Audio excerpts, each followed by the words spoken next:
Okay, today's class is going to be about a continuation of semiconductor junctions. We talked about the depletion region. We introduced the concept of the depletion region last time. I'll go over that real quick. And then we'll get into the PN junction at equilibrium, at a forward bias, and if we have time, we'll get into reverse bias. Otherwise, we'll do that next time. All right. So this whole module is about PN junctions, in other words, diodes. Does anyone know where diodes are used? I don't know if we talked about that last time. Think of maybe one example where diodes are used. LEDs. Yep. LEDs are light-emitting diodes. Yep. And that's probably one of the most well-known uses of diodes. Reverse polarity protection. Yep. Some diodes are used in ESD protection devices. Reverse polarity. Yep. So if you touch a device, there are these things called Zener diodes that can allow the current to pass through in the reverse direction. And that prevents some of the current from going into the gates of some of the devices on your system. Some devices are sensitive to high voltage, and these ESD discharge diodes are sometimes used to prevent the current from going into the device. It goes through the diodes instead. They're also used in rectifiers, full wave and half wave rectifiers. So typical AC to DC converters use diodes to do the conversion. Those are probably some of the big ones. And then they're also used in detectors, photodetectors. All the light sensors a lot of the light sensors, I should say, are based on photodiodes. Okay, so a diode happens when you combine an N-type material and a P-type material, and you conceptually put them next to each other. In practice, what's actually done is you start off with an N-type material and you diffuse a P-type region into it, or vice versa. You start off with a P-type material and diffuse an N-type region into it. You can't just take two materials and just like push them together and get a diode, because there will be small air gaps in there. Yeah. Can't you do that in a vacuum? Bring two similar metals together? Isn't it like cold metal welding or something? I mean, you can bring materials together in a vacuum. It's not that you can't do that. It's just that a lot of the interesting physics is happening right at the interface between P and N. So having an atomically flat and perfect surface on each one of those sides and bringing them together, that's the difficulty. Yeah. But really quickly, I just want to talk about the physics of the PN junction. I'll go over this quickly. You start off with your N-type material has a typical column 5 nucleus that acquires a positive 1 charge, and then you have the electrons, which are loosely bound to the lattice. And then on the P-type, you have this is a typical boron ion, which has a negative 1 charge, and then the mobile hole, which has an effective positive charge. Diffusion occurs because you have an N-type material here and a P-type material here. So there's a high electron concentration on this side, low electron concentration on this side. So the holes, the electrons, the mobile electrons, diffuse from high to low concentration. So they diffuse this way. And what happens when they get to the other side? They recombine. Why do they recombine when they get to the other side? Why don't they recombine on the N-type side? So there's lots of holes over there. Yeah, because there's lots of holes on the other side. Exactly. So the recombination event happens here. Similarly with the holes diffuse over to the other side, and they end up recombining also because there's a lot of electrons to match up with. And what you're left with in the middle is this region where there are immobile charges. Okay, the electrons and holes are mobile charges. These are immobile charges. They're bound. They're the ions that are bound to the rest of the lattice. So those charges are not going anywhere. When you have a set of charges that are immobile like this, it sets up an electric field. I'll get to that in a second. Out here are the neutral regions, where they recombine. So out here, there's no space charge. All the space charge stuff for the depletion region is happening right in the middle. And as a result of this buildup of space charge, so you have positive charge on this side and negative charge on the other, you build up an electric field going in the opposite direction. Okay, and the electric field, as you know, whenever you have electric field, it results in drift current. So drift current means that the holes are drifting from right to left, and the electrons are drifting from left to right. So the equilibrium in the space charge region is a balance between diffusion and drift. So I showed you the holes diffusing from left to right. Turns out they also drift from right to left. And the electrons I showed you diffuse from right to left, and then due to this electric field that's generated, they drift from left to right. So the sum of the diffusion currents the sum of the drift and diffusion current for electrons sums up to 0. The sum of the diffusion and drift currents for holes also sums up to 0 at equilibrium. At equilibrium, there can be no current.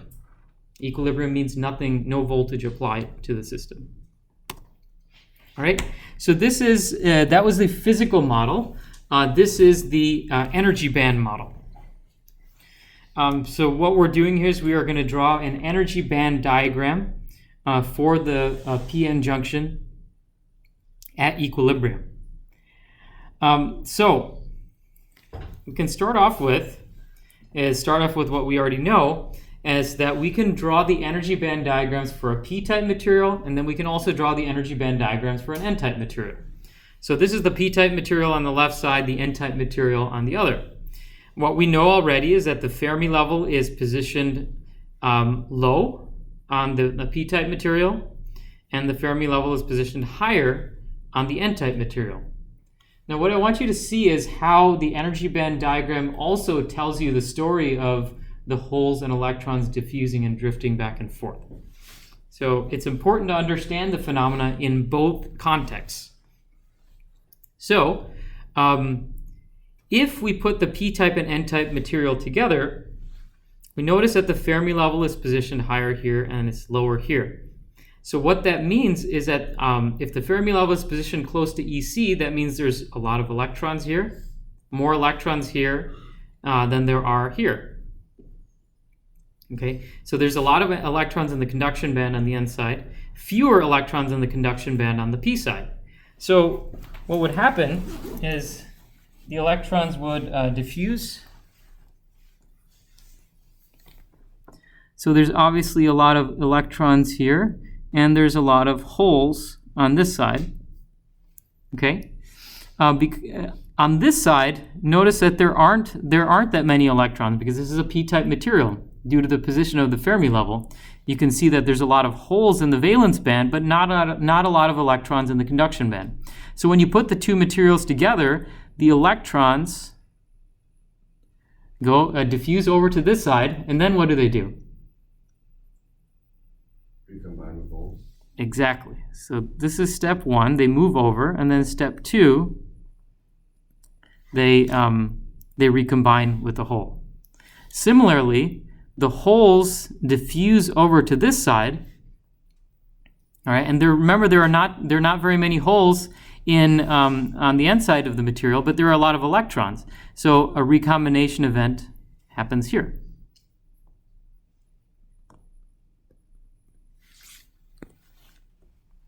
Okay. So, as that happens,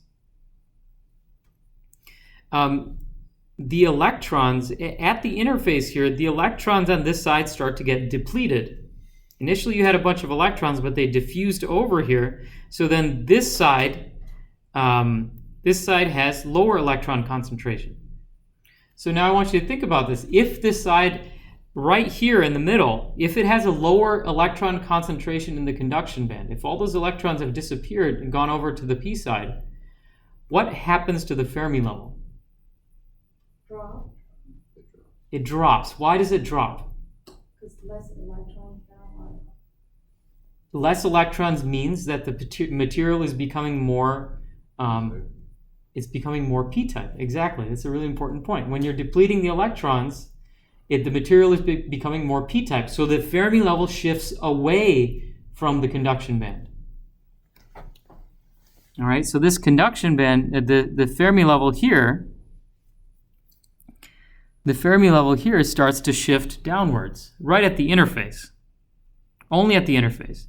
Similarly, the Fermi level here, because the holes are being depleted on the p side of the material, that side of the material is starting to become more N-type.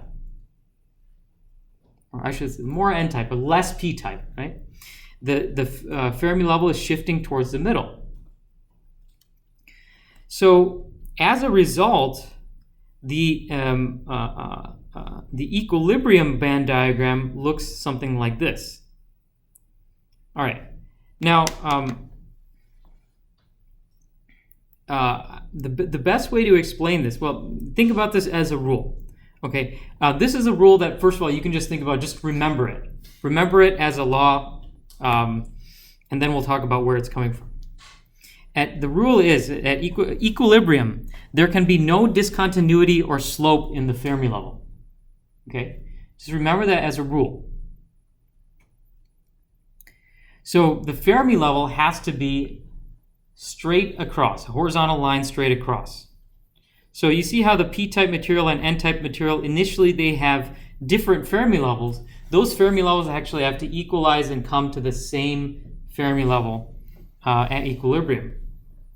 The reason why is because this is a great example.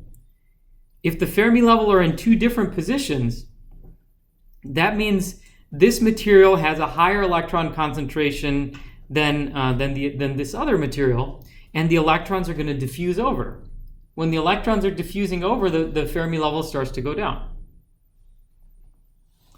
And similarly on this side, the Fermi level starts to shift up. When equilibrium is established, the two Fermi levels come together and meet in the middle. So after contact, the Fermi level looks like a straight line like this. All right, and this phenomena is called band bending because what happens is that the other bands have to bend in order for them to remain as continuous lines here. So let's look at what's happening here. The conduction band bends down like this, and the valence band bends down like this, and the Fermi level is going straight across like this. Let's talk about a few things why. The distance between the conduction band and the Fermi level here, and then the distance between the Fermi level and the valence band here, this is all P-type material out here. Okay, all the weird stuff is happening right at the interface between the two. But this is considered a neutral region. It's just like a regular P-type material. And similarly, this is just like a regular N-type material. So when you draw the energy band diagram for the two sides like this, they should look like the standard energy band diagrams. And that where the Fermi level, the distance between the Fermi level and the valence band is determined by doping. The distance between Fermi level and the conduction band here is also determined by doping. It looks like Fermi level shift the band which it's closer to with it. So take it with it down or up. Like here it took down the conduction and here it took down the valence up. Yeah, it does a little bit of both. It brings both down to the middle. But notice that the spacing here, okay, a key point here is that the spacing between EC and EF and EV, this spacing here remains the same as it was before, and the spacing on this side remains the same as it was before. Now, what happens in the middle is that the conduction bands have to connect with one another, and the valence bands also have to connect with one another. The bands can't just disappear. But remember what a band is that the band is a range of energies. A band is a range of energies where there can be, where energy states are allowed. Okay, so energy states are allowed here, they're allowed here, they're not allowed in the band gap. And the same happens to be true in the depletion region as well. Okay, so these bands actually have to connect to one another. All right, we'll talk more about this in a sec. We're going to talk this to death. The first step is being able to draw the energy band diagram. So you start off with this P-type material and an N-type material. There's a quick, three-step process to drawing the band diagrams. The first step is you draw EF, and the rule is basically that at equilibrium, you cannot have any discontinuity or slope in the Fermi level. So the first thing to do is just draw a straight line like this, the Fermi level. Okay. Step 2 is you work on the p-type material. So you're going to work on this side here. The positioning of EC, EV, and EI depends on the doping and the band gap. And so this is the problem that you have already done in the previous module, right? If you know what the doping is, if I tell you what the doping is, you should be able to tell me the difference between EF and EV, right? Because there's an equation that relates the two. And you also know so this depends on the p-type doping. And then you also have the conduction band up here, and the distance here, of course, depends on the band gap. All right, so you can draw out EV and you can draw off EC. Yeah, David. So because we start with one material and then diffuse, let's say we start with N-type, then we diffuse half of it to be P-type, the material will be the same, the base material will be the same for both sides. So that band gap right there that you just showed, would that be the same band gap typically for both P and N-type? Yes. Since they're both silicon, they'll both have the same band gap. Okay. Yeah. I mean, if we're using a different material, then the band gaps can change. Mm-hmm. So there is something called a heterojunction. If you've heard of the term heterojunction before, that's where you take two different materials with different band gaps and you have put them together. Okay. So that's also done with doping, by the way. But if you dope some things, you can actually alter the band gap in some materials. But in silicon, these basic diodes that we're talking about in this class, it's just we're doping it N-type or P-type. It doesn't change the band gap. It just changes the position of the Fermi level. Okay. Good question. Okay. So we draw the p-type material on the left. This distance depends on doping. This distance depends on the band gap, but you know for silicon it's just 1.12 electron volts. And then you do the same thing on the other side. You draw the N-type material on the right side, and notice you'll start with EC because you have that relationship, you have that equation that tells you that depending on the doping, it'll tell you what the distance between EC minus EF is. All right, so it gives you EC minus EF. So you position your EC first, and then you position EV at the bottom. Sorry, this is a typo. This should be EV.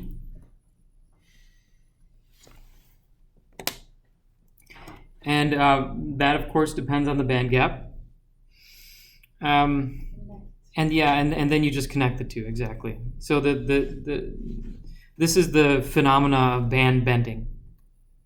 All right, you just connect the two together. EI connects together, EV connects together, and so does EC. Another note here, just remember EI is halfway between EC and EV. Okay, so now we're going to talk about analyzing the energy band diagram. Now that we've drawn it, I want you to understand the important features of it and how it relates to the physical model. The electric field, it occurs right in the middle. So that red region that you see here, highlighted in red, that is the depletion region. Okay? So one of the rules of energy band diagrams is that wherever there is a slope in the band diagram, a slope in EC, EI, or EV, that means that there is an electric field at that location. Okay? So remember that the depletion region is happening right in the middle here. This is the depletion region right at the interface between the P and the N-type materials. I'll just abbreviate that DR for depletion region. That is exactly what is represented by this region of the band diagram where there is some kind of slope to it. Now, do you guys know what the direction of the electric field is? So what is the direction of the electric field in this depletion region? What direction does the electric field point? Right to left. It points from right to left, okay? So what is the slope here? If you look at this as a line, is this a positive or negative slope? Negative. Negative slope, right? So something with a negative slope corresponds to an electric field pointing from right to left.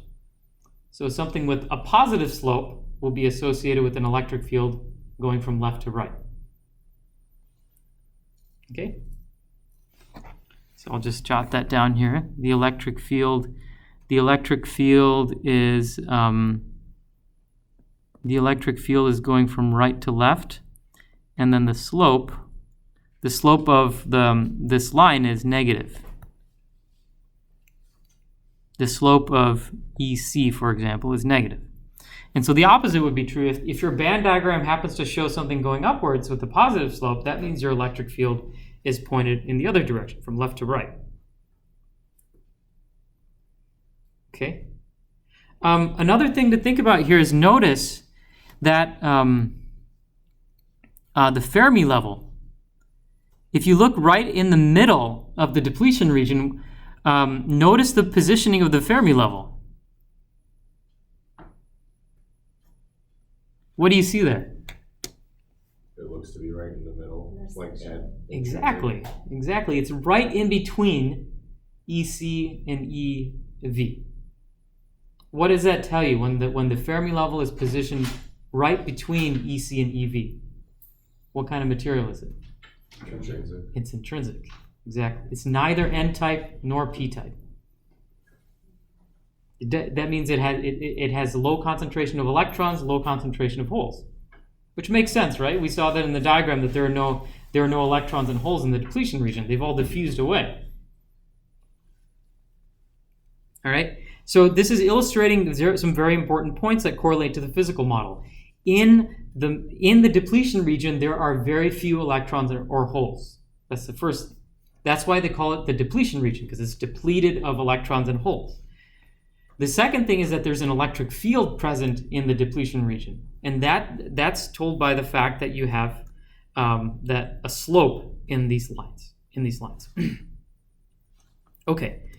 Now, the next part about this is looking at the hole and electron concentrations. So in the P-type material, we know that because EF and EV are close to each other, what does that tell us about the hole concentration? It's high. High hole concentration and then low electron concentration, and vice versa on the N side. So on the N side, there's a large electron concentration because EF is close to EC, but there's very little hole concentration there. Okay. So what I've drawn here is I've just drawn electrons here, okay, to show the fact that you can have some mobile electrons here. Notice I've drawn it like a triangle, like a lot of electrons right near EC, but fewer and fewer electrons the farther you go up from EC. Why is it drawn that way? Because electrons like low energy states. Right, electrons like the low energy states. The farther away you go from the Fermi level, the less probability there's going to be of an electron filling one of those states. That's the Fermi function. So that's why it's just schematically illustrated as less electron concentration at higher energies. So the next rule you can think about, well, the same thing goes for holes here, by the way. All right, there's lower hole concentration the lower energies you go. Now, when we're talking about diffusion current, diffusion happens from high to low concentration, meaning that the electrons see a high concentration here. They see a lower concentration on the p-type side. So we know that the electrons want to diffuse from left to right. Okay? But what you'll notice here is that when they go across like this, there's a barrier there. Right? There's an energy barrier. So the electron's trying to diffuse this way, and they encounter this energy barrier. Okay? It might seem arbitrary the first time you look at some of these band diagrams. Well, you just drew an arbitrary line here like that, and now you're saying that that's an energy barrier. What, how does that actually make sense? It actually does make sense, like once you've looked at it for a while, meaning like you kind of come back to this a few times. It has to do with the simple physics of the electrons, where they are in relation to the Fermi level, and the simple fact that electrons like to be in the lowest energy state. If an electron wanted to just move over into one of the states up here, it would actually need to gain energy in order to move to the p side. Okay. Once equilibrium is established. Remember that before equilibrium is established, this is a subtle but important point. Before equilibrium is established, the electrons just diffuse freely because because there's no energy barrier here at the moment of contact. But almost immediately after contact is made, this Fermi level becomes flat like this. Equilibrium is established. The electrons have already diffused over to the other side. Holes have diffused over here, creating that depletion region. Once that depletion region is established, then it makes it difficult for more electrons to diffuse over. So that's what this energy barrier here is talking about. Maybe only the really high energy electrons can actually make it over because they have more energy than the barrier height, and they can diffuse over to the other side. Similarly with the holes. Okay, now this is another important rule about energy band diagrams, is that electrons, we know that electrons like to be at the lowest energy state possible. So electrons, if you have a slope like this, electrons would like to go down the slope. They'd like to find the lower energy states. The reason why this is considered an energy barrier is because the electrons would have to go to a higher energy state in order to move over to this side.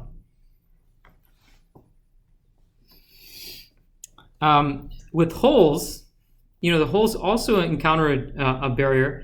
Holes, remember this, they like to move. They like to actually move up the slope. All right, they would prefer to move upwards, because a hole moving upwards is the equivalent of an electron moving downwards. Electrons like to go in the lower energy states. Holes would prefer to go to a higher energy state. All right, so that when the holes start diffusing like this, the energy barrier they see is a mirror image of what we saw on the top. Okay, only the lowest energy holes can actually make it across here. The ones farthest away from the valence band. That's the diffusion current. Now, this just shows the fact that the highest energy electron can actually has enough energy to make it over to the other side. There's also a drift current. When a drift current is in response to what? Electric field. Electric field, right? And when you look at this energy band diagram, the fact that you have a slope there tells you that you have an electric field. So whenever an electron sees a slope like this, as I mentioned just now, they like to move to lower energy states. So this electron will, it'll say, okay, I'm here now. Hey, there's another energy state here. Oh, there's another energy state here at a slightly lower energy. Oh, and there's another energy state at another lower energy. And it'll keep hopping to lower and lower energy states until it has moved across the junction. That's the energy band model. If you look back at the physical model, if you think about once the depletion region has been established, there's a strong electric field pointing from right to left. So if an electron happens to get into this depletion region where there's a strong electric field, what's going to happen to it? It's going to go left to right. It's going to go left to right. It's going to go whoosh. It's just going to get swept right across the depletion region. Whenever you have a charge in a strong electric field, that charge just books. It just moves. So the presence of this electric field can cause carriers to get swept away. Electrons will get swept out this way, and holes will get swept out the other way. So carriers don't actually stay in the depletion region very long. If they happen to find their way into this no man's land, the electric field quickly sweeps them out. So going to the band diagram, if an electron happens to be near this slope, electrons like to move to the lower energy states, so they just So this electron here, this electron will just go down the slope like this into the n-type region. Similarly, a hole, holes like to go up the slope. They like to go to higher energies because that means that the corresponding electron is going to lower energies. So holes will drift up the slope like this. Electrons drift down the slope like that, wherever they have a bending in the band diagram. Okay, questions so far?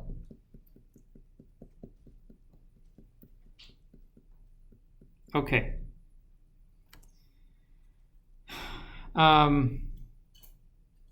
So this, so there's a diffusion process going to the left side, a drift process happening on the other side. So this barrier that forms, this potential barrier, they call it, that is the origin of the built-in, the 7.7 volts that you're familiar with silicon diodes. When you do circuit design, you assume that there's a 0.7 volt drop across the diode. That built-in potential is actually represented in the energy band diagram by this distance here, the barrier here. So this is the distance here, the barrier height here that you see here. It turns out that the barrier height for electrons up here is actually the same as the barrier height for holes down here. Okay. The amount of curvature in EC here that you see here is the same as the curvature in EV. Why? Because the band gap is the same everywhere. So EC and EC minus EV doesn't change. It's always the same because this is a constant band gap material. A homojunction. Like if it's a heterojunction, means you have two dissimilar band gap materials that you have put together. But in this type of device with silicon, where it's the same material, same band gap, EC and EV always run parallel to each other. So the amount of bending in one is equal to the amount of bending in the other. This gap here, this distance here, it turns out to be equal to Q times V0. V0 is the built-in potential, right? So the units for this is volts. And the units for Q, what's the units for Q? Coulombs, right. So a volt happens to be a joule per coulomb. So when you multiply this V0 by Q, the units that you get for QV0 is just joules. So it's a unit of energy. But QV0 is a unit of energy. So normally these band diagrams are done in terms of electron volts, not joules. Right? We've seen, like you've seen from your homeworks, that the unit of energy that's used in band diagrams is electron volts. So this distance here for silicon would be roughly 0.7 electron volts. And it can depend on the amount of doping that you have in the material, as we'll see in the next few slides. Questions? Okay. So now, how do we calculate the built-in potential? It's a very important quantity for determining the electrical performance of a diode. We already found in the band diagram earlier that this barrier represents the built-in potential. Now the question is, how do we actually calculate that for a given diode? And how will it, what does it depend on? Well, when we're making a diode, the things that we can control, what are the things we can control? We start out with a piece of silicon. What can we do to it? Doping material. We dope it, right? So far, that's the only parameter that we've really talked about that we can control. Well, I guess we could shine light on the material, but that doesn't change the Fermi level. Well, I mean, not permanently. It can temporarily change it. We can change temperature, but that's creating electron hole pairs. When you dope the material, you permanently changed the ratio of holes to electrons. And it's the ratio of holes to electrons that makes the diode work. You have to have one side that has a high electron concentration and low hole concentration, and vice versa on the opposite side. That's where the magic happens. The diffusion happens and it creates that depletion region. So we have a p-type material and an n-type material, so we can control the hole concentration and electron concentration on both sides. So the notation that we use here is on the p-type material, we use a sub p notation. So p sub p means the hole concentration on the p side of the material, on the p side of the junction, and n sub p means the electron concentration on this side of the junction, on the p side of the junction. Similarly, on the n side of the junction, you have the n subscripts. So p sub n is the hole concentration on the n side of the junction. N sub n is the electron concentration on the n side of the junction. And there's actually going to be several other notations that we're going to introduce. I just warn you beforehand is that this subscript notation, it starts to get pretty confusing when we start talking about excess carriers. Be forewarned there. So there's two ways to find the built-in potential. The first way is to draw the energy band diagram. So you already know how to draw the energy band diagram. If you know the doping on the left side and you know the doping on the right side, you can draw the energy band diagram and you can figure out how much band bending there is. Look at that distance, calculate that distance, and you'll get the built-in potential that way. The second derivation, the second way to find it is a way to do it formulaically. And that's what this slide shows. So just go over this one step at a time. The results are the same, regardless of what method you use. The two methods do result in the same formula for the built-in potential.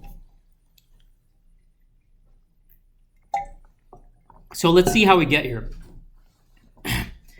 The first step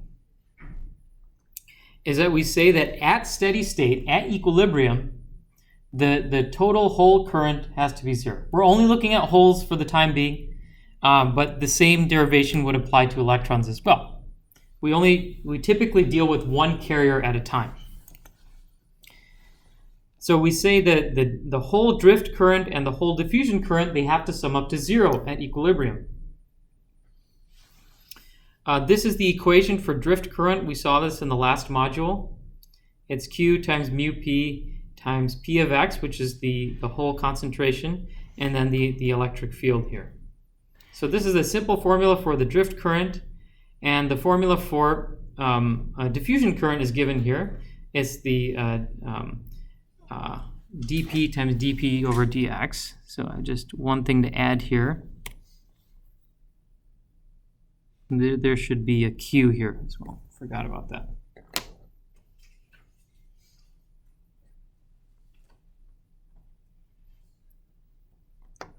All right, this is just coming from the last module. The formula for diffusion currents. Set that equal to zero.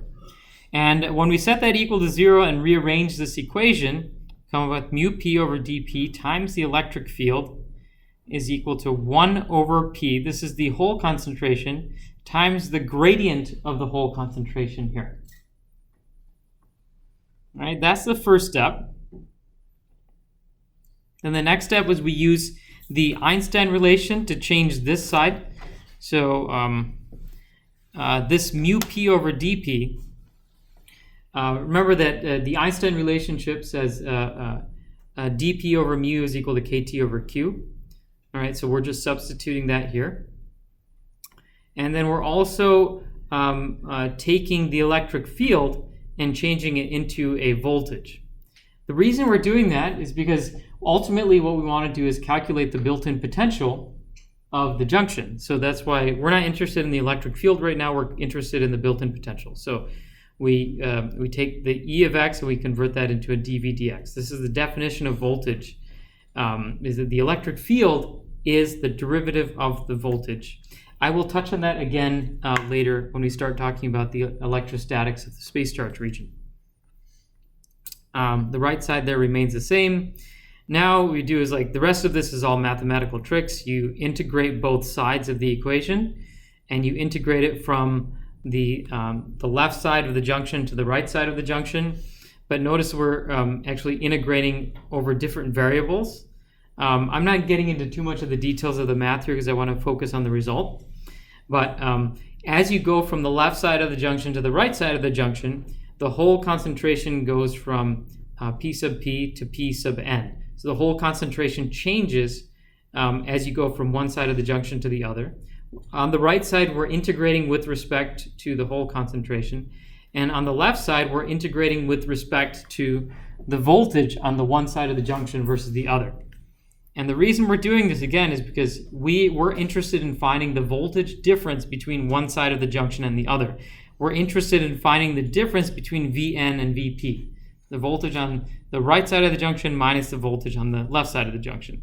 So by integrating that gives us this equation Vn minus Vp on the left side. So on the right side, we know that if you take the integral of a function, the derivative of a function over the function itself, so dx over x, that's a logarithmic solution to the integral. That's why we get these ln numbers here. And we do some math and we figure out that the built-in potential is equal to kT over Q times ln of P sub n over P sub P. All right, just to make sure everyone's awake, what does P sub n stand for? It's P-type, the electron concentration. It's the whole concentration. The subscript stands for what side it is. So P sub n is the whole concentration on the n side of the junction, and then this is the denominator here is the whole concentration on the P side of the junction. All right. So this is an important relationship that we're going to use later, but right now, what do we care about? What we are interested in is an equation that tells us the built-in potential as a function of doping. Right? Because doping is what we can control. We know that P sub n and P sub P are related to the doping, right? This is the P sub P, for example, is just equal to n sub Na. This is equal to the doping. P sub P is just equal to the doping on the left side. And P sub n is equal to Ni squared over the doping on the n side of the junction. Right? The P sub n is a minority carrier concentration, the whole concentration on the n side. So to get that concentration is Ni squared over the electron concentration. The electron concentration there is doping, is n sub d. All right, I just want to remind everyone, this is Ni squared over n sub n, the electron concentration on the n side. Okay, so that's how we get to this equation down here, kT over q, ln of Na over Ni squared over n sub d. Just mathematically rearrange it, and you come to this. V0 is equal to kT over q, ln of NaNd over Ni squared. Nice compact equation that gives the built-in potential as a function of the doping, Na and Nd. That's what we can control in our manufacturing process. Ni is a constant for a given temperature. KT over Q is also a constant at a given temperature. What is KT over Q at room temperature? 0.026 volts. Correct. All right. So we care just about the result, right? We don't have to worry about You don't need to know the entire derivation. Yeah, I include that in there just to give you an idea of where it came from. But this is the important relationship here. As a designer, you can control the built-in potential because you can control Na and Nd. What happens if you increase the doping? Of what? What'll that do? If you increase the doping of, let's say, the n side of the junction, how's that going to change the built-in potential? The Fermi level will rise. Just based on this equation, not even thinking about the Fermi levels. So if we increase the doping on the, I'm sorry? We'd increase the voltage, correct. So if we increase the doping, if we increase Na, then V0 goes up, right? Because this is a logarithmic function. The logarithmic function looks kind of like, I'll draw it. So if this is x, ln of x looks something like this. Right, it's an increasing function. So if you were to increase Na, or if you were to increase Nd, if you increase the doping on either sides, the voltage, the built-in potential is going to go up. So when you hear about diodes having a voltage potential, a built-in potential of around 0.7 volts, that's normally the case with diodes of a certain doping. But you can control it. Like if you increase the doping by a factor of 10 or a factor of 100, then you can make the built-in potential like something like 0.8 volts or 0.9 volts. Well, no, 0.9 volts is pushing it. But like 0.8 volts, 0.85 volts, you can increase it to. On the other hand, if you go to totally low concentrations, if you go to really low doping, then you'll decrease the built-in potential to something like maybe like 0.6 volts or something like that. Okay, so this is a very straightforward formula to calculate the built-in potential. We can do a quick problem here. So if everyone has a sheet of paper, you can do this quick calculation. Suppose we have a step PN junction with Na equals 10 to the 18th, Nd equals 5 times 10 to the 15th. Just take a few minutes and draw the energy band diagram, and then calculate the built-in potential using the formula on the previous slide. And I can just put that here too.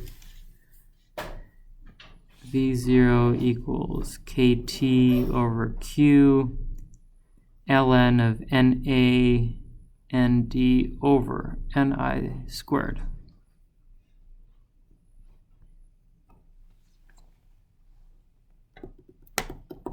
So, but the first one, I would like everyone to try the first part of the problem too, which is calculate the built-in potential using an energy band diagram. Just draw both sides of the diagram and connect the two just to give you a sense of how to do that. Is this silicon with an Ni of 1 times 10 to the 15? Or what is intrinsic? Yeah, the intrinsic carrier concentration you can assume is 1.5 times 10 to the 10. So this Ni equals 1.5 times 10 to the 10.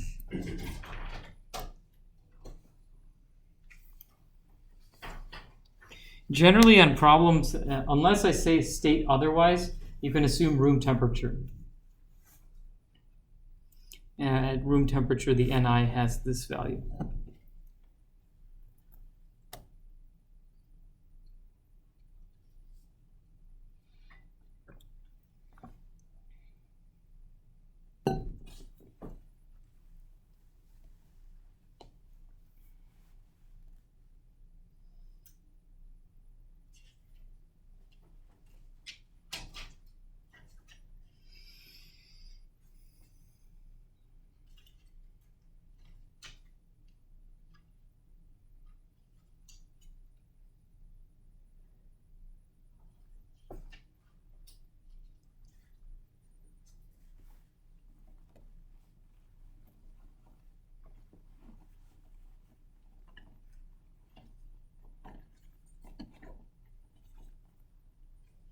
Yeah, this is actually a good way to review module 3 for the exam. It's just by drawing some of these energy band diagrams. You'll have some very straightforward problems like that on the exam.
Okay.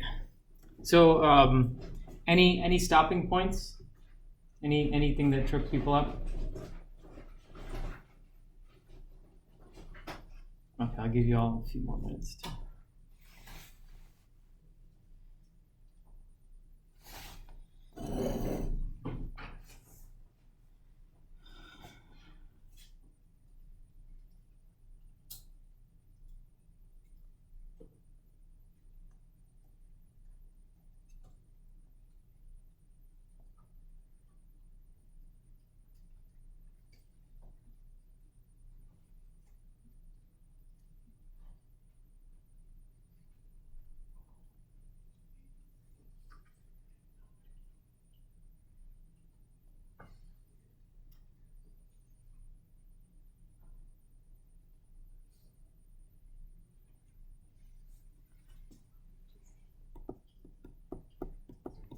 Zero. Is the question? Okay.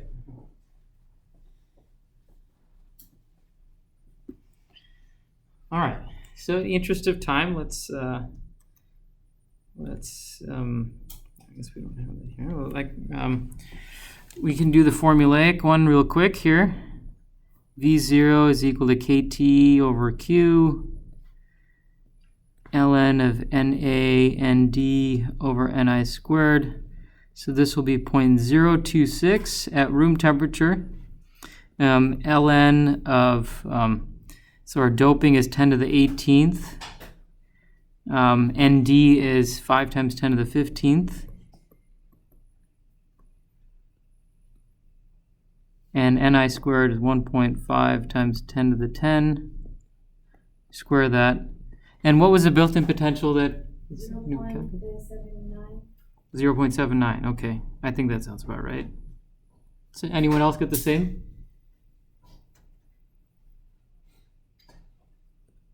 Verify? Anyone to second that? Okay, I don't have my calculator on me, so I'll just trust that.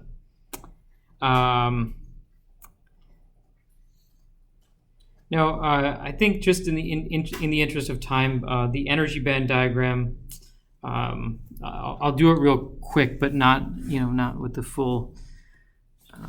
Here. This.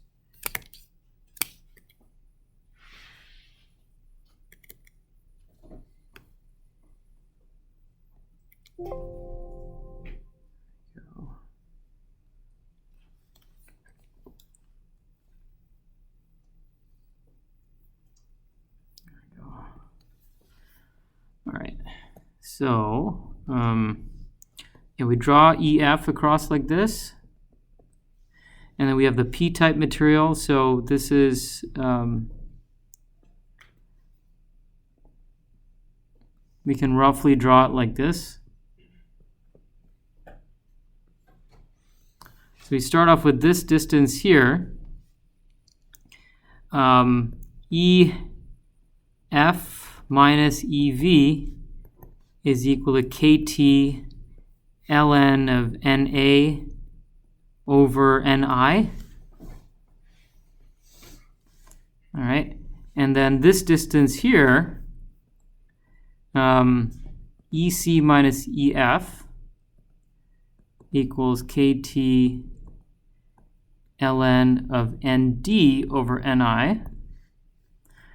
Okay. And KT at room temperature is 0.026 electron volts. Remember, don't mix it up with KT over Q. They have different units. And this will be ln, oops.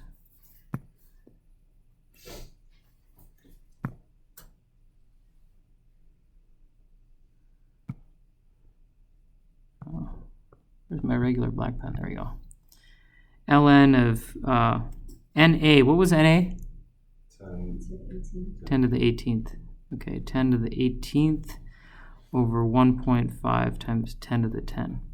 Okay, and I'm not going to fill in the details here. You can figure out the rest out. You connect these bands together. And an important point is, how do you find this? That's what I want to show you. And that's the important point I want to get across here. how do we calculate the built-in potential here?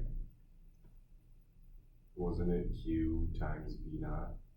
Yes, but without using that formula, looking at this band diagram, how do I calculate this distance here?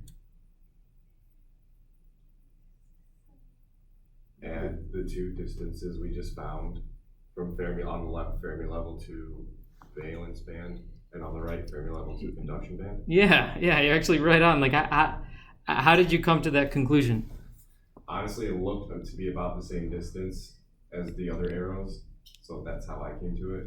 Good eye.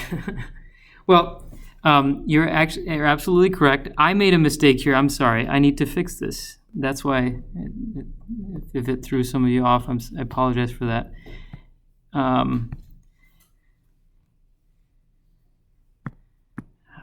Let's fix this. Bad here.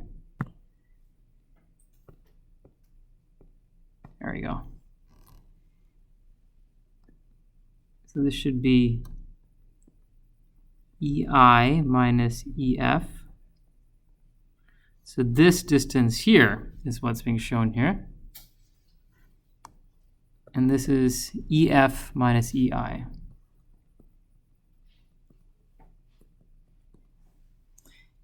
That's what these formulas tell you. EF minus EI is KT ln of ND over NI. So, sorry for that mistake. Now, if I want to find this distance here we know is QV0. We, as David says, we add up the two components here. We add up the distance A and the distance B. That will give us the total amount of bending.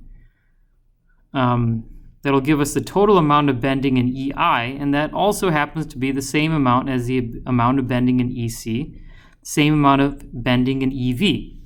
So QV0 is equal to A plus B, and that's equal to KT ln of NA over NI plus KT ln of ND over NI. All right, if we do the math here, we'll find out that this is KT ln of NA over NI times ln of ND over NI. And what happens if you take the product of two logarithms? Or I'm sorry, you're taking the sum of two logarithms here.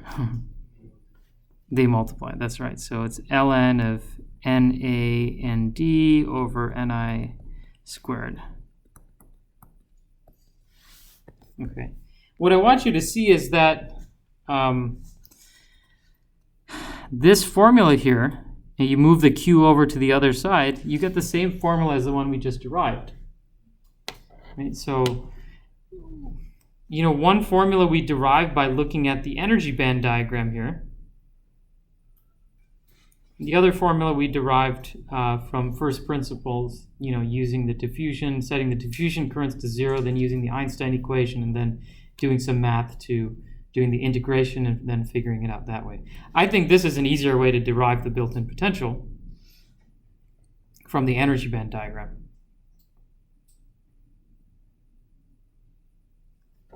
Just for completeness sake, I'm also going to add this in here. This is 0.026 EV times ln of 5 times 10 to the 15th over 1.5 times 10 to the 10. Okay. Questions? All right, good. Now we know how to find the built-in potential. And let's then continue more on the space charge region. So now what we're going to do is we're going to get into the electrostatics of the depletion region, meaning like what's actually happening in here. Right now you have a good qualitative understanding, I hope, and now we're going to look at some more quantitative stuff, like what is the electric field in the space charge region, what's the charge density in the space charge region, and eventually we're going to come up with another relationship for the built-in potential. And the reason that we do this is so that you have a deeper understanding, a deeper and more quantitative, more mathematical understanding of the depletion region. So, what we've established thus far is that, the holes diffuse from left to right, the electrons diffuse from right to left, and because of that, you're left with the space charge region. In this diagram, the blue circles are the mobile electrons, the white circles are the mobile holes, and a red circle means an immobile positive charge, and a black circle means an immobile negative charge. So this is an immobile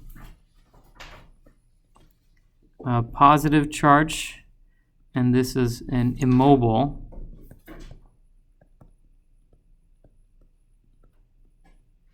negative charge.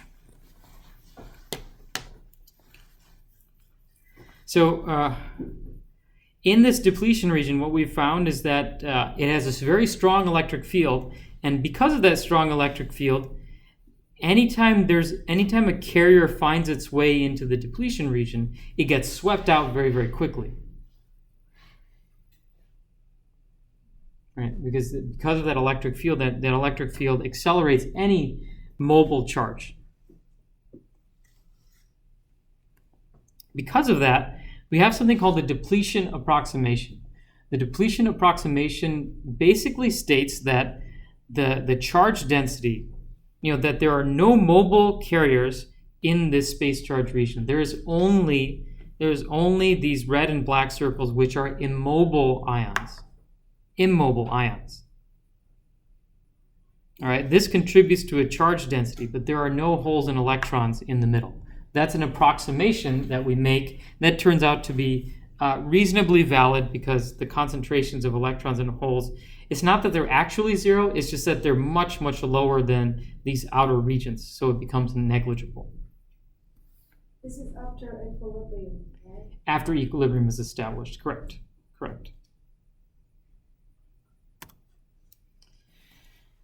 So what we're going to do then is look at the space charge equality in the depletion region. This is the first concept. Space charge equality tells us that the amount of positive charge, the number of red circles here, is equal to the number of black circles here. All right, so in this diagram is shown by the positive and negative charges. Why is that? So we'll think of why is that the case? Why do the positive and negative charges, why are they equal to each other? Is it because electrons and holes have the same effective charge?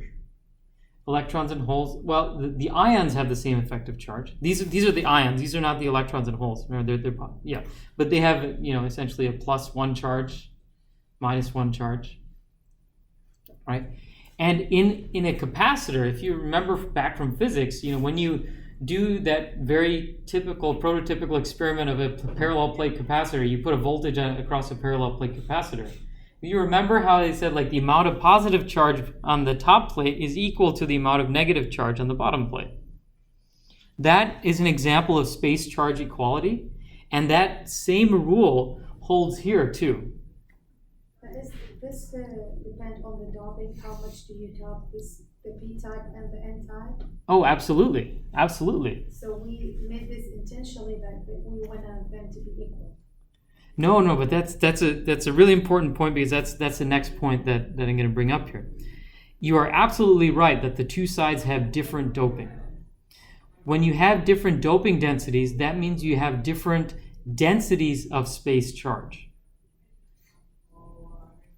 All right. In other words, if I were to draw this properly, I would say there's let's say, for example, that the N side, let's say the N side has much higher doping than the P side. So I'm going to draw a very high density of positive ions on this side, very high density, okay? So there are many ions per centimeter cubed. On this side, there's a lower density. There's the same number, remember. The total number is the same, but they're just spaced farther apart because there's lower doping density. So the ions have to be spaced further apart. There's fewer ions. So I haven't drawn this to scale or properly, but the number of dots on the right side should equal the number of charges on the right side. Each dot represents one ion. That the number of dots on the right side should equal the number of dots on the left side. The spacing between the dots has to do with the doping density, as you were saying earlier. If you have low doping density, that means those ions are spaced further apart, and if you have a high doping density, then those dots are spaced very close together. Another way of saying that is this concept of charge density. Oops.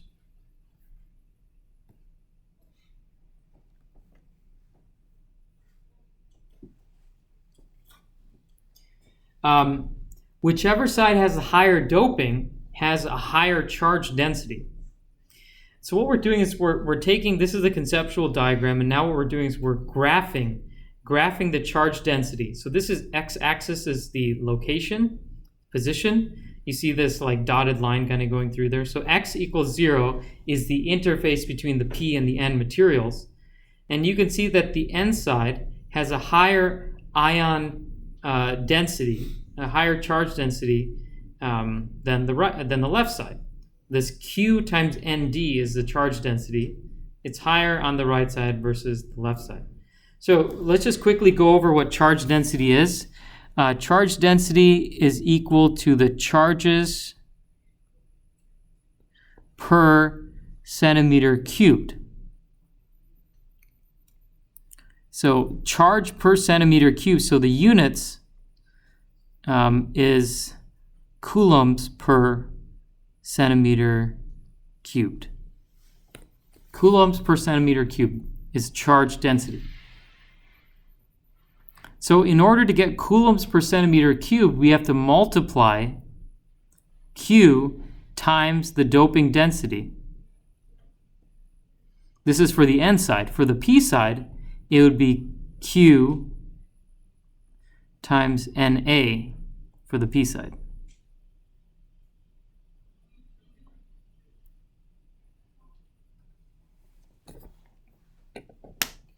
The units for Q is coulombs. The units for the doping density is 1 over centimeter cubed. So let's say you get coulombs per centimeter cubed there. So the charge density on the right side, this is the charge density of ions, just to be totally clear. The charge density of the immobile ions is equal to QND on this side and then QNA on this side. Now, charge density is coulombs per centimeter cubed. If we want to find the total charge, then we have to integrate that charge density integrate that across the x-axis. Integrate that with respect to distance here if we want to find the total charge. Just a subtle point here is that if we take the integral, the total charge, if we integrate the charge density, which is rho of x, we're going to end up getting if we integrate this with respect to x, this has a unit of coulombs per centimeter cubed. So if we integrate it, after integrating it, we get coulombs per centimeter squared. So this is the units for charge density is coulombs per centimeter cubed, but after we integrate it, we get coulombs per centimeter squared. If we want to find the total charge, we have to take this then and multiply it by the area, the cross-sectional area of the diode. So that's why you see the area here show up. All right, so let me just back up for a second here and show this to you again here so it's a little bit cleaner.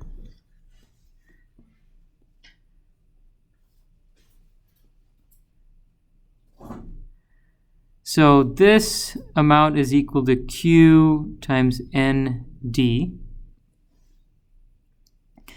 The dimension here is XN. So this is the location. XN represents the length of the depletion region on the N side. Okay, this is the depletion region. X sub N is this location right here. It's the edge of the depletion on the N side. And similarly, there's negative XP0 represents the edge of the depletion region on the P side. So this is a charge density. Okay, so QND has units of coulombs per centimeter cubed. So this is rho of X.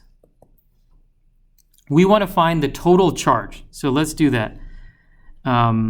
So the first thing we're going to do is take the integral of rho of X dx.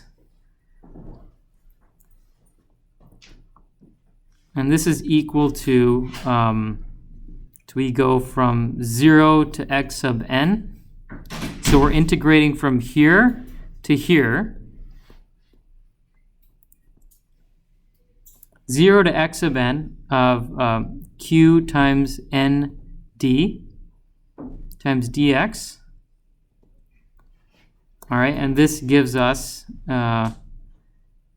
X sub N 0 times Q times ND. And the units for this is coulombs per centimeter squared, correct. If we want to get the total charge,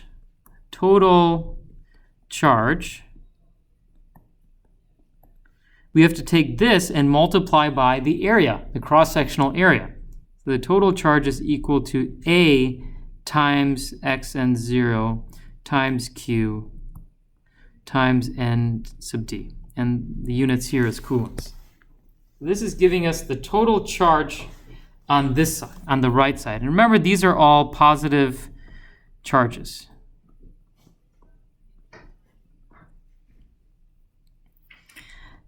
Similarly, this happens on this side as well. So this is negative Q times NA.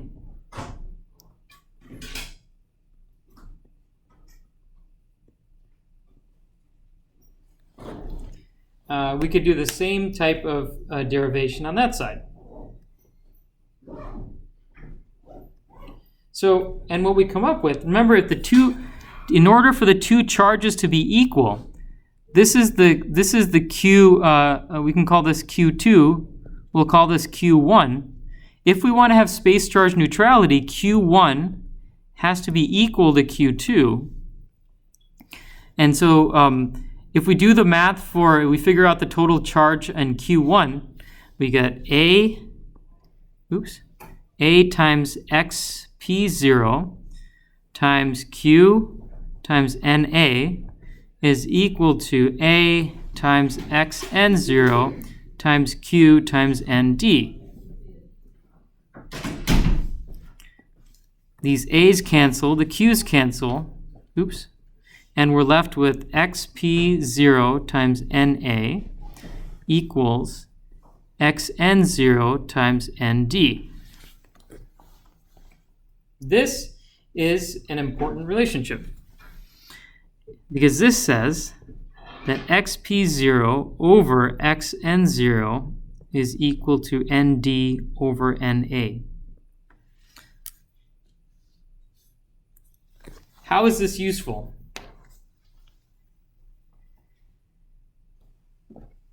This is XP0.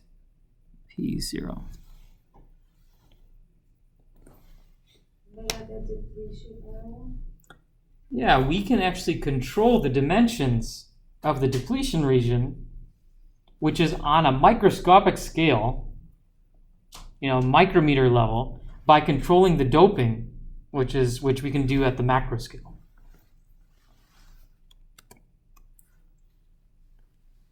So I actually got a little bit ahead of myself, but that's essentially what we're doing, what we did here. Okay, we derive the total charge on each of the sides. We said that the two charges have to be equal to each other, the charge conservation law. The number of positive charges has to equal the number of negative charges. And then, based on that relationship, we derive this. Nd times Xn is equal to Na times Xp. So by controlling the doping on the N and P sides, the ratio of doping, we can control the sizes of the depletion widths on one side, on both sides of the junction. So let me give you some examples of that. If you use the same doping on both sides, what's going to happen? In the middle, Then what will be the depletion widths? half. Yeah, exactly. So if you suppose Na is equal to Nd, then what's going to happen is that it's going to look something like this. Qna is equal to negative Qnd. And what will end up happening is that your diode will have the same depletion widths on both sides. This is the P-type material, this is the N-type material, this is the depletion region on the P and the N side. They're going to have the same widths. So this negative XP0 is going to be equal to XN0. So XP0 equals XN0. All right, now let's say a common way that's typically done is that you have a one-sided junction. A one-sided junction means that one side has a much higher doping than the other side. So let's say we have something called a P plus N junction. Instead of calling it a PN junction, we see it as a P plus N junction. P plus means that the P side has a much higher doping than the N side. So let's say, for example, the P side has 10 times higher doping than the N side. So Na is equal to 10 times Nd. So what would happen in that situation is that you'd have a lot of charge density on this side, Q Na. Oh, I had this wrong. This is Na, this is Nd. And then a lower charge density, but a much larger width on the N side. So this is Q times Nd. In this case, this is Xn0, and this is negative Xp0. Okay, so this is the type of situation where you have a very narrow depletion width on the P side and a very wide depletion width on the N side. So this is the depletion width on the P side. This is the depletion width on the N side. This is negative Xp0. This is Xn0. All right? So one of the reasons why this type of one-sided junction is often used is that it turns out that the properties of a P plus N diode is mostly determined by the doping on the lighter dope side. The highly doped side starts to act very much like in some ways like a metal contact. Well, no, I shouldn't say that. The properties of the diode are mainly determined by the lighter dope side. We'll see why that's the case later on. It also has to do with a fabrication. One of the reasons why one-sided junctions are quite popular is because one way to make this diode, as I mentioned earlier, is that you start off with an N-type material, so it's N-type everywhere. If you want to convert just a small portion of this into P-type, you actually have to dope it higher than the n-type, remember? If you want to switch a material, if you had a material that started off n-type, you have to dope it with at least 10 times higher p-type if you want to switch it from n-type to p-type.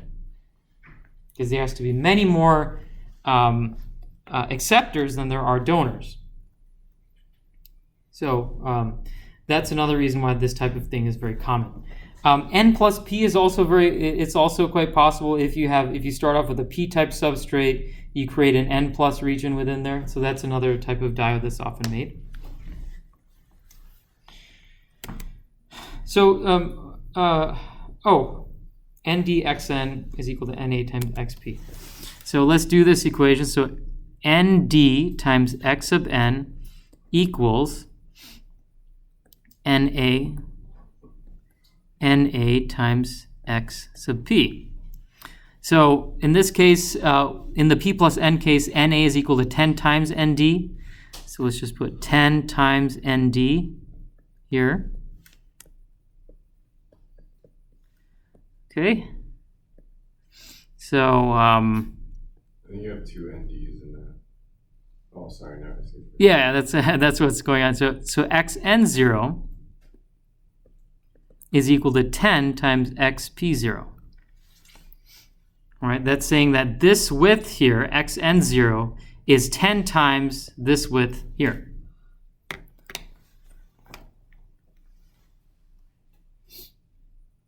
All right.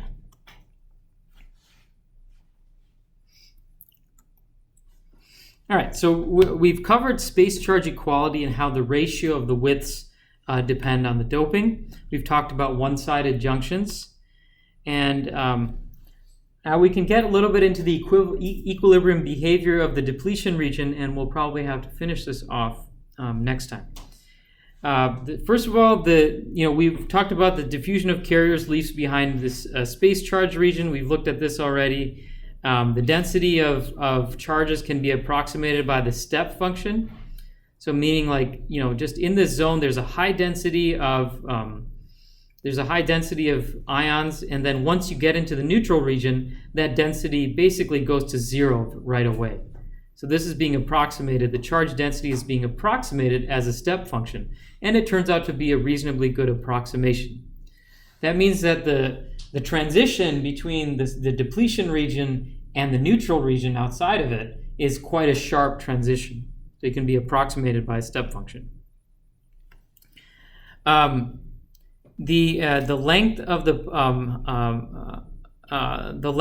the positive and negative depletion regions can be different. XP and XN can be different, but the areas are the same because of space charge equality, what we just talked about. Now, the next thing we're going to talk about is the built-in potential and the electric field. So that's going to be the lead-in into next class, is that, we have this buildup of positive charges on the right side and a buildup of negative charges on the left side. So there's going to be an electric field, and that electric field is pointed from right to left. So it's pointed in this direction. The electric field goes like this. So an electric field that's pointed from right to left is considered to have a negative polarity. That's just our convention. Electric fields pointed positive direction means from left to right in positive x direction. Negative means in the opposite direction from right to left. So what we're going to do in class next time is derive this relationship. And what we're going to find out is that the electric field is outside the space charge region, the electric field is zero. In the neutral regions, the electric field is zero, but it increases to a maximum right at the middle of the depletion region. All right, because you have this effect of positive charge and then you have effect of negative charges. The electric field turns out to be strongest right in the middle there. And then it decays down to zero again once you go into the neutral region on the N side. In order to do that, we're going to have to review just some basic electrostatics. If you've taken that class before, you can feel free to take a look at it. But if not, don't worry. We will cover it. Since we don't have time to go over all this today, I think that I will just say this, is that I want you to see the relationship between mechanics and electrostatics. If you think back to your physics class, just ignore this side for a second. In mechanics, what you said, you found a relationship between displacement, velocity, and acceleration, right? You said that displacement is the location of a particle, velocity is how fast the particle moves, and the acceleration is the rate at which the velocity changes. So there was this thing that you did, you found that the velocity was the derivative of the displacement, and the acceleration was the derivative of the velocity, right? V is equal to dw dt, and acceleration is equal to dv dt, right? So if you want to go from displacement to velocity to acceleration, then you just take derivatives. If you want to go in the opposite direction, like let's say you know the acceleration of a particle and you want to figure out the velocity, then you would take the integral, exactly. You take the integral. V of t is equal to the integral of acceleration, and then the displacement is equal to the integral of velocity.